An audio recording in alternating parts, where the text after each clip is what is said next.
let's come up with a backstory, which we mentioned earlier, and go undercover. We hit the surf, it was throwing us around, it was pitch black. Of course, we had all the trepidation of what lay ahead of us, and already we were being thrown around in a washing machine.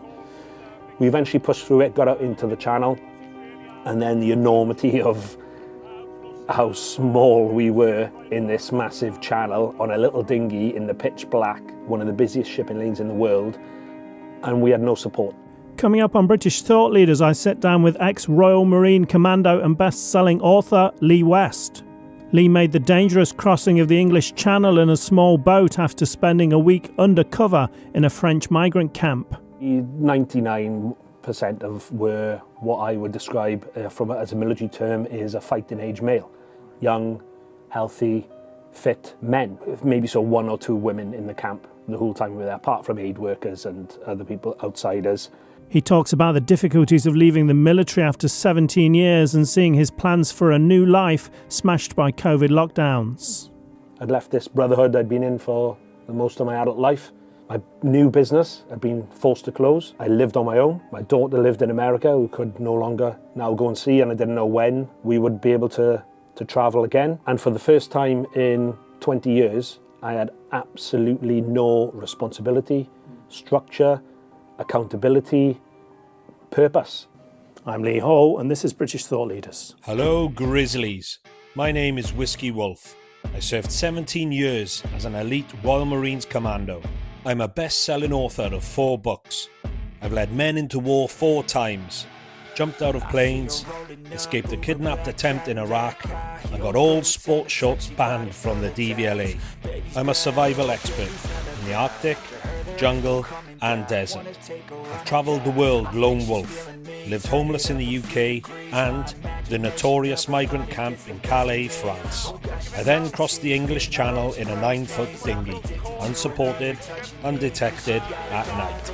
I am founder and pioneer of Trampface, Salute Charity, and my small business that I dragged through the disaster of COVID. My wolf pack is made up of my half-Welsh, half-American daughter, my Hungarian Vizsla puppy, and our friends, the Grizzlies. That's you.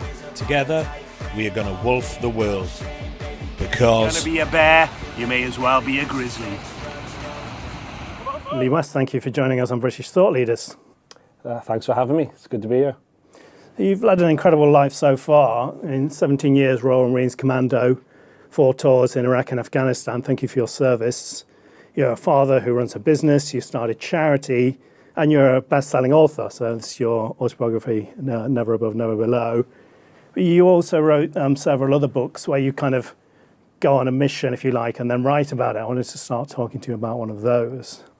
So you went over to Paris to the migrant camp. You spent a week in the migrant camp undercover as a migrant, and then you basically came back on a small boat, as the illegal immigrants do, to the UK. So why did you decide to do this? So the journey started with Trampface quite a few years ago, which is the name of our projects we do every year, where every year we would go and live homeless for a week on our annual leave with an associated challenge with it. The first one was just living homeless. It was a challenge in itself.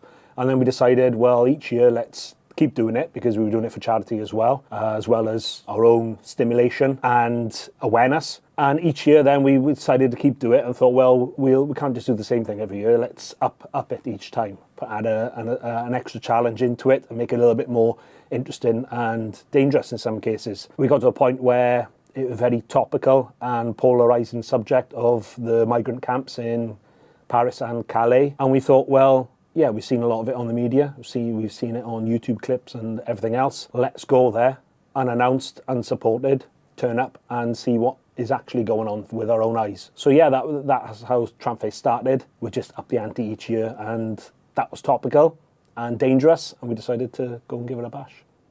What was it like in the migrant camp? What happens there on a daily basis? It was very unnerving to start. Of course, the realisation hit us that we'd put ourselves in this isolated, volatile, notorious camp, which we didn't really know anything about, apart from what we see on the media. So we just turned up in Tent City, and we've got a few friends. See them? There's more than a few. There's hundreds of them.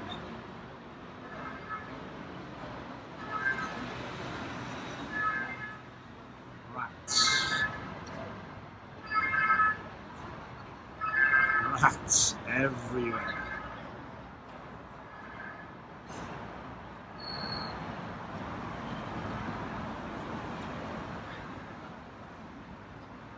Oh no, right much? With the homeless stuff, we had cover story, which was really believable on the streets of UK. We're ex-forces, we've found ourselves temporarily homeless, and we're trying to find our feet. We couldn't, of course, do that with the migrant camps because be looking very European. We didn't look like 99% of the occupants. So a cover story in that instance was that we had a good think about it. The one we settled on was that we were deserters from the French Foreign Legion. All right. Which when Paul, my partner in Trampface, came up with this idea, and I was like, this is never going to work. And it actually turned out from an instance, it was the one believable story that we did actually have to roll out and did get believed by the locals and not only people in the camp. So we were deserters from the French Foreign Legion who'd jumped the wall because we decided we didn't like it. We were making our way back to the UK. But of course, when you join the Legion, they take your documents off you, your identity. So we couldn't get across the border despite being UK citizens, until we could get word to London and the UK that we were British citizens, and they did a background check and then sent paperwork over. So until that moment, we were homeless, living in Calais. So that was the story. We were just camped out on the border, waiting for word to get across, rather than trying to pretend to be migrants, which we weren't going to get away with. We didn't really stick out as much as we thought we would, because during the daytime, there's a lot of Westerners hanging around, journalists, diplomats, officials, a lot of aid workers. So we weren't the only people who stuck out. So during the daytime, we could sort of blend in. Although we were dressed scruffily and we didn't look like a journalist or an official, which probably drew a little bit of suspicion. Probably thought we were undercover police. In fact, we did get approached with that a couple of times. During the evenings, the mood in the camps would change significantly. Just having a quick swamp inside of the camp. The Sudanese boys who invited us in, getting a bit rowdy. Don't think you heard the singing. Probably Tramp 2 joining in.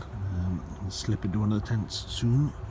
A lot of aspects of it surprised me. A lot of people may look at it and think, well, this is a camp united in their goals and a big community all helping each other.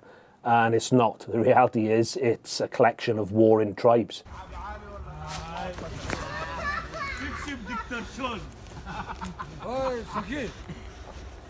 A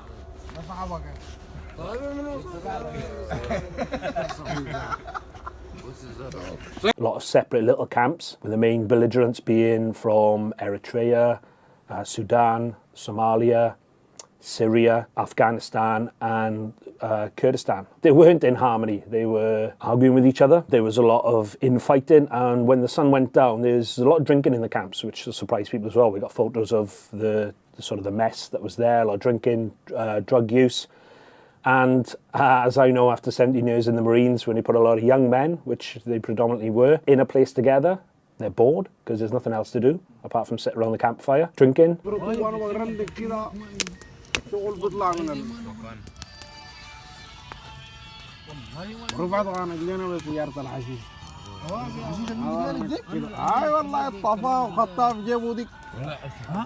عارف كده انا هاي قبل قال غرصن اي حاجه قلبها غرصن هسه تاني برضه جو فتشوني والله دوب القاسيه اظن عشان اشرب عشان انكت لي شنو يبيت الطليبه لكن هو زاد عامل فيها صعب شنو ماسك شنو The politics come into it, different backgrounds, different cultures, different countries, and they're all competing as well, because as much as you may think they're all united, they want to get across the border first. So there is competition there as well. And you put all these, a lot of people look at it from the outside and don't see these inner workings of it. And we did get to see it. And there would be a lot of fighting, a lot of arguments, and it would become quite volatile after dark.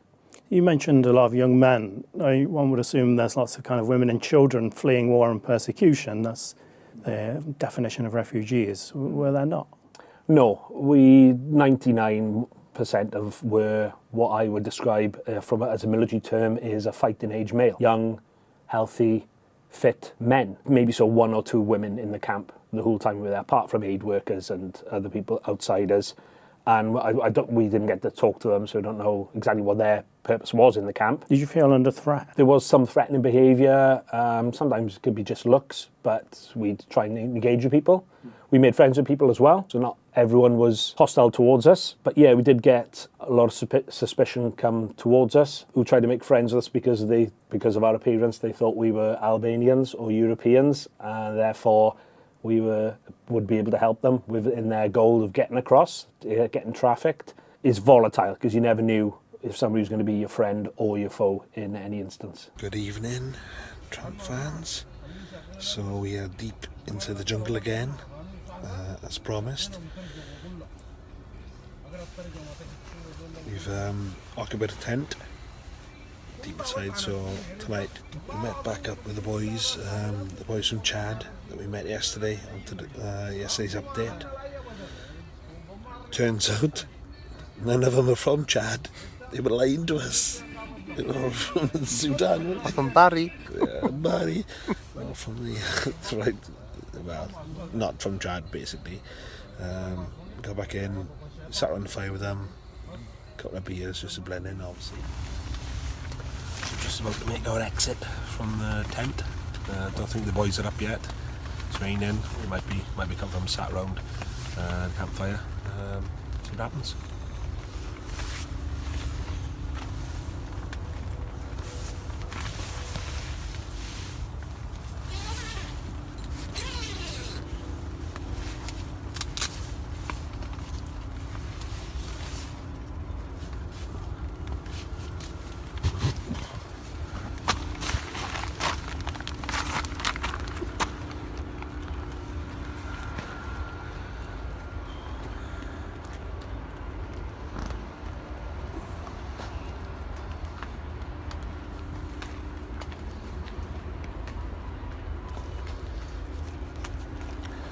Coast is clear.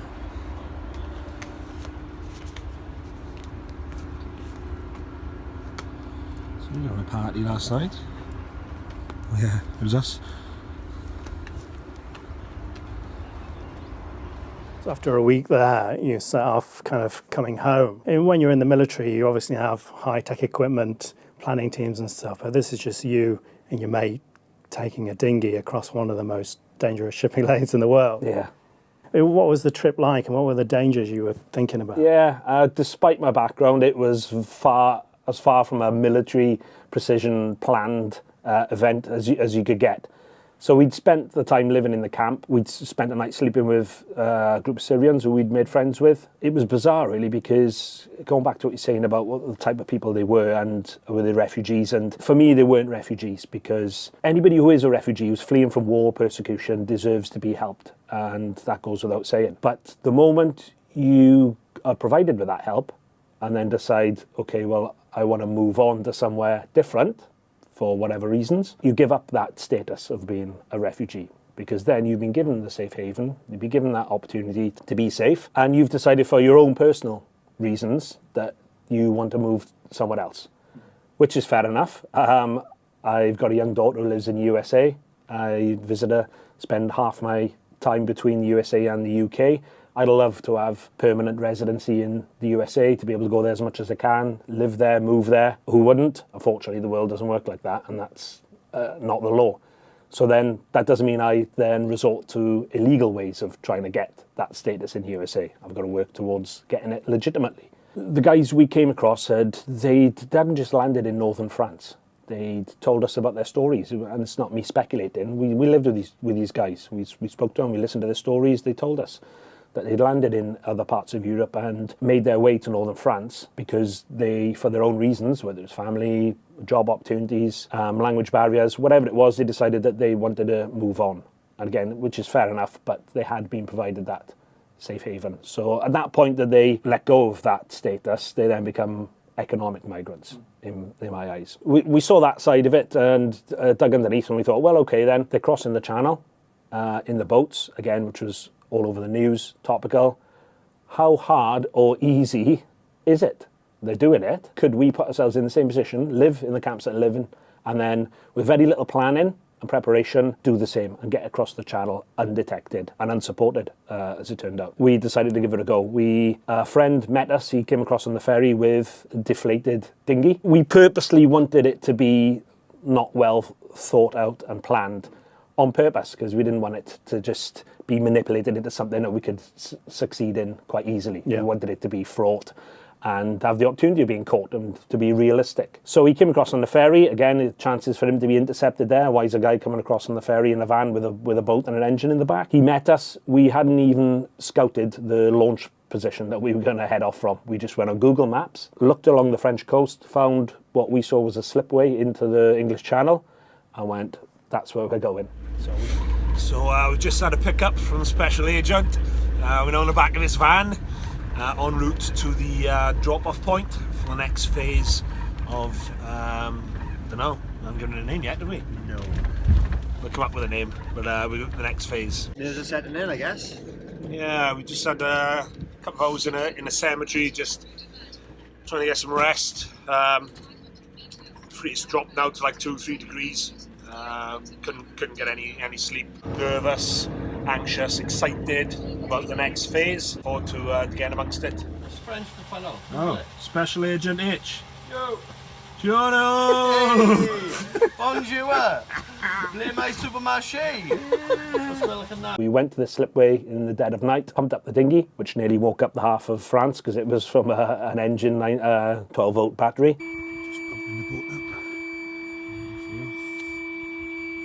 Put a small engine on the back, dragged it down the beach, put it in the channel, got in and set off we had a rough bearing of north, again not very well thought out, in the pitch black to head towards England. Into the surf, the initial parts of it was really scary, and despite my experience in the Marines, I'm not ashamed to say that I was bricking it. We hit the surf, it was throwing us around, it was pitch black. Of course, we had all the trepidation of what lie ahead of us, and already we were being thrown around in a washing machine. We eventually pushed through it, got out into the channel, and then the enormity of how small we were in this massive channel on a little dinghy in the pitch black, one of the busiest shipping lanes in the world, and we had no support. We just had quite a close call with a big ship in the dark, because it's really hard to judge how close they are until it was sort of right upon us. We went across its front and it's now just over my shoulder. We're also going off to our right as well, now off to our flank. You can see it. He's quite close. We can see his red light on his port side. So maybe just idle a little bit just to let him get past. Yeah, still pretty dark, bumpy, really unnerving start. Nobody knew where we were after we set off. We had our mobile phones waterproofed inside our pockets, whether they would get signal in the middle of the channel, we didn't know. We had nobody shadowing us, and it just hit me then. When something goes wrong, that could be the engine, that could be a puncture, that could be a boat hitting us, getting lost, running out of fuel. Nobody's going to be coming for us. This is not like the military where you send a distress call and somebody's there ready to come and pick you up. So these massive boats would never be able to see you, would they? No way. It was pitch black, but even in decent conditions, they wouldn't have seen us until maybe the last minute, if at all. And then they're not going to change their course, even if they could, at that distance. Giorno! Giorno! So we're still in the thick of it, still in the middle of the shipping lane. Luckily managed to avoid them so far. Bit of swell, chucked us around a little bit. Cold wind coming across as well. But we're doing alright. Sun's coming up now, which is going to bring a little bit of morale. Just means we can see the ships approaching a lot better than we could in the pitch black. And yeah, I think we're doing alright. Happy, my boy? Again? Happy? Happy as Larry, man. Yeah. Our boat's holding up well. So hopefully a couple of hours we'll be on the shore. Hungry, later. mind? Again? Hungry? Starving, yeah, we haven't eaten since this morning. Yesterday morning. Yeah, so yeah, yesterday morning. We haven't been asleep since yesterday morning either, so it's sort of the same day. See you later. There was a lot of anxious moments, a lot of thoughts going around about all the things that could go wrong. So we think we're over halfway. We're just hitting quite a busy part of the lane. There's a big container ship just off to our right. It's caused us a little bit of concern. We've sort of been heading towards each other for the last half hour or so. You can see it. We just skipped in front of one of them, so that's happy days. Just hopefully we can miss this one as well now. Gary's doing all right. You see? Gary!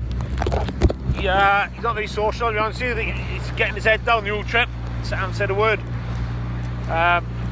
Sun's up now, so a bit better for morale. Still choppy, checking us around, cold, and bearing wise, we haven't really got a bearing. We just saw a big red mass before we set off, which we knew was the English coast.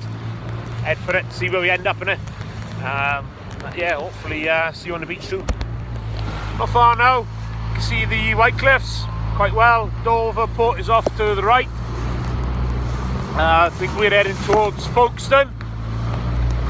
It's a bit choppy now. Waves getting a lot bigger and getting cold as well now. Cold setting to sitting out here for a few hours. So close him in and hopefully it won't be too much longer.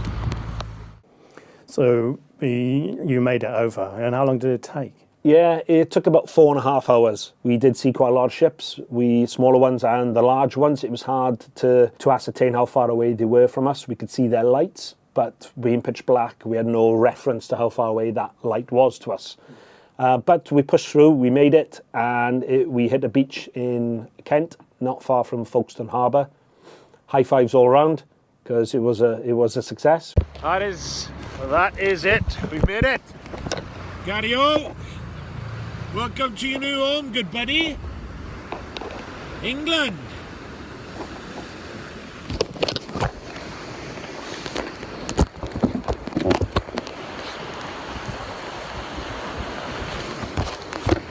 That was one of the things I was scared about the most, really, was not being able to accomplish it. And then you're in the news because Royal Marine can't do the... Yeah, and that was embarrassing, wasn't it? I mean, a Marine can't even get across his own channel to a beach in his own country. So we made it, high fives on the beach, which at this point then, if we'd been an actual migrant boat, of course, it'd be high fives and then leg it. Yeah.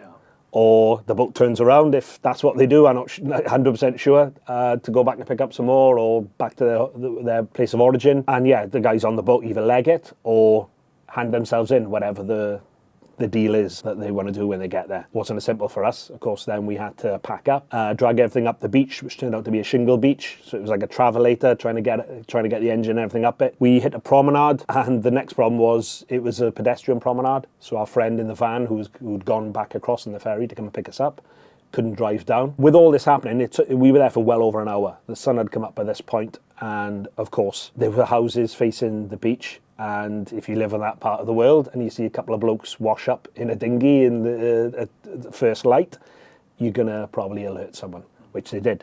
A couple of local bobbies turned up, questioned us, which initially we were taking it quite lightly because we hadn't actually done anything illegal. We had our passports on us, we were British citizens, just out on the channel for a day on the boat. Technically, we should have checked in with the harbour. So yeah, we had broken a rule, but we weren't doing anything illegal. So initially we were sort of playing around with them, having a joke, batting their questions away, and then eventually Border Force turned up, Customs turned up, and then eventually the National Crime Agency. So it started to get pretty serious at that point. I think they were embarrassed as well because we had pulled their pants down. We'd breached their defences, got across with very little behind us, and exposed them of how easy it was. It was quite a funny moment where the Border Force salty old sea dog turned up and he sort of looked at us and he pointed at the deflated dinghy on the floor and said, "Let me get this right. You've just come from northern France on that." And we were like, "Yeah." And he was like, "It's 4-7 sea state out there." He said, "Not even my cutter boats are going out. That's why you've got across and beat us, because it's too rough for our own boats to go out." And then eventually we got arrested by the NCA. So they thought you were traffickers? Yeah, what we didn't know at the point of arrest until we got back to the station where the custody sergeant had to justify why they were holding us was 10 minutes before we landed, 2 actual boats had turned up about a couple hundred metres down the coast from our position.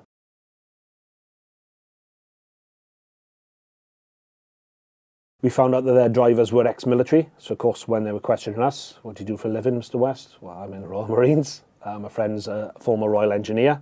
2 and 2 together, they must be in cahoots with these other boats who've turned up. Of actual migrants, I believe they'd got to them as they were hitting the beach. We were arrested on suspicion of human trafficking, taken back to the police station, and it was another comedy moment because we did actually have a stowaway on the boat. Anyone of a certain age will remember the sitcom Only Fools and Horses. There's a famous episode where they inadvertently come back from France with a stowaway in the van. Gary, as he's called. Our friend, when he'd come over to meet us, had brought a blow-up doll, dressed him up and stuck Gary's face to it. Morning everyone, Tramp 1 and Tramp 2 and Tramp 3. So, I feel a bit lonely. We're going to make a little bit of a voyage this morning in the dark. So we thought we'd enlist some help. My Agent G, otherwise known as... Gary. Do you want to introduce yourself, Agent G? Gary. So as well, you probably can't see because it's dark, but it's early morning. We're just on the road from Calais near Sangat, the original migrant camp. We've got an inflatable boat. It's not the most seaworthy thing I've ever seen. The grand finale of Trampface 2019 is we're going to try and get across the channel, same route that the migrants are using in the boats, and then hit a beach in Kent. Yeah, 22 miles. It's quite a big ask, if anything. However, we love a challenge. We never say no to challenges, so this is certainly the biggest one we've ever done so far. Yeah, we've seen a few cutters, sort of patrol boats coming back and forth throughout the night. We haven't had any sleep, we've just been set up waiting to go. It's about 5:15 now. It's the busiest shipping lane in the world. You can see the ships moving up and back, so hopefully we can avoid them, slip through a gap and then hit the beach the other side. As we know, it's definitely the most dangerous and probably stupid thing we've ever done, but we're going to give it our best shot. Hopefully give you an update from a nice sunny beach in Kent. See you soon, guys. Gary. Bon voyage! So we just coming in towards Folkestone Harbour now. Gary's getting his first little sight of England. There he is. Happy, mate? Gary! There's a couple of boats up. We haven't seen any patrol boats. Well, maybe a couple in the dark, we think. There's 2 boats right up the front, identical, coming across the path. Might be the border patrol. We'll see if we can give them a wide berth and slip through. And we're literally about 500 metres off the shore now.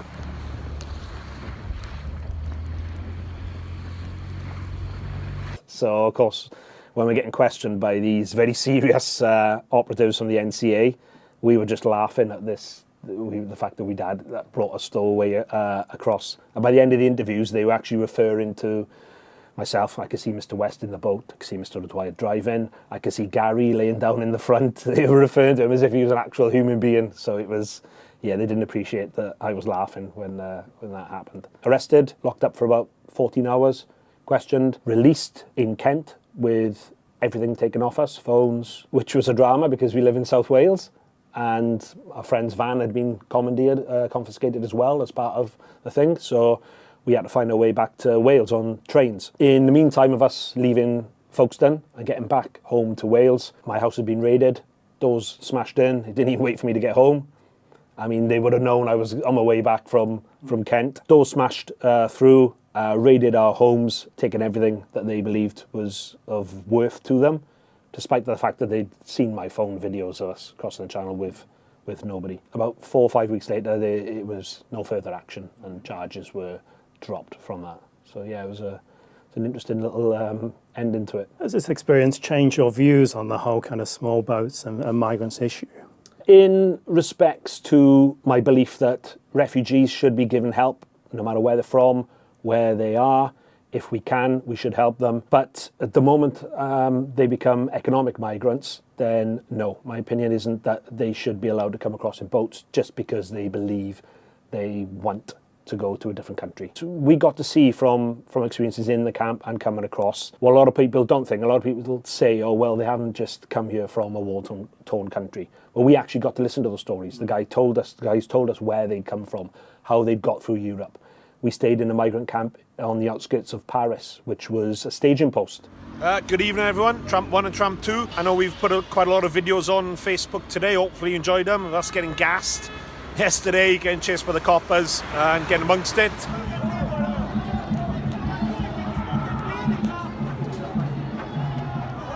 Gas is out again.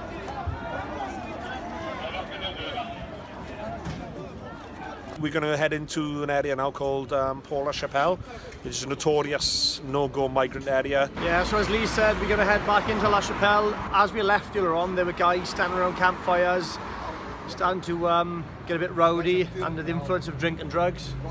What's what? That's why. Good evening. Here we are. So we're in Little Somalia. There's, as you can see here, about 1,000 tents there. We're going to go across the road and see what we can find out. Have a chat to the guys if they speak to us. If not, then they won't. But we're just going to walk through there anyway. Yeah, seems pretty benign at the moment. It's still quite early. It's only about what, 7:30, is it? So still quite early. I've had a few people walk past us, double taking, double backing, coming to check us out.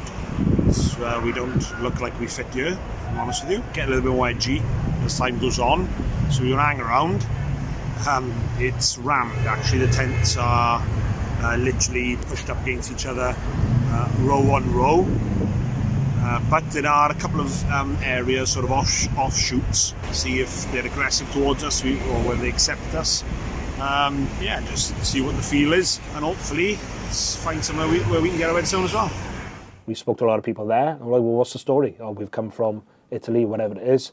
We're staying here for a bit, taking stock, and then we're heading to France because we want to get to England. They'd paid money, not only just to get there, you've got to sustain yourself through that whole trip. You can't just land with nothing in southern Europe and get to northern France without the means. We heard the stories about how they'd got there. They told us about, we met a group called No Borders, which was an activist group who believed that there should be no borders in the world. Everyone should be able to go where they want. And they were outraged at this rule that we found out talking to the guys, that a lot of them in the camps in northern France, they need help. Why don't they go and hand themselves in to the local French authorities, and they'll get support, they'll get somewhere to live and citizenship eventually, and then they could try and legally find their way to England once they become French citizens. We found out one of the rules why they didn't do that, and they chose voluntarily, which is a key factor of why I'm against them just coming across on boats, is they were living in these camps voluntarily because they could have gone and handed themselves into the French. And the rule is that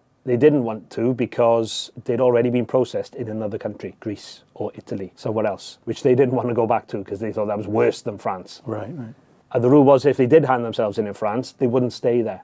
They would be sent back to where they were first processed, where they were the origin in Europe. And because of that rule, they chose to live homeless in the camps in northern France, which when you meet them, it does humanise it a lot more than just watching it on the news. Oh, they're illegal, they're trying devious ways to get across the channel. You do meet them, you do feel sympathy for them when you talk to the ones who were friendly to us, and you get their backstory. Yeah, it does put that personal side on it, but that doesn't detract from me still knowing that they are purposely trying to break the law and achieve their goals by devious methods.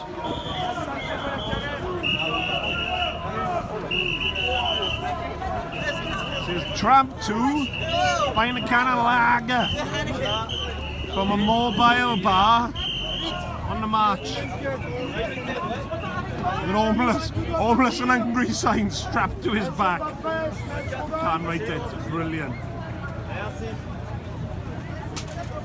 Look at this in Swansea. Giorno.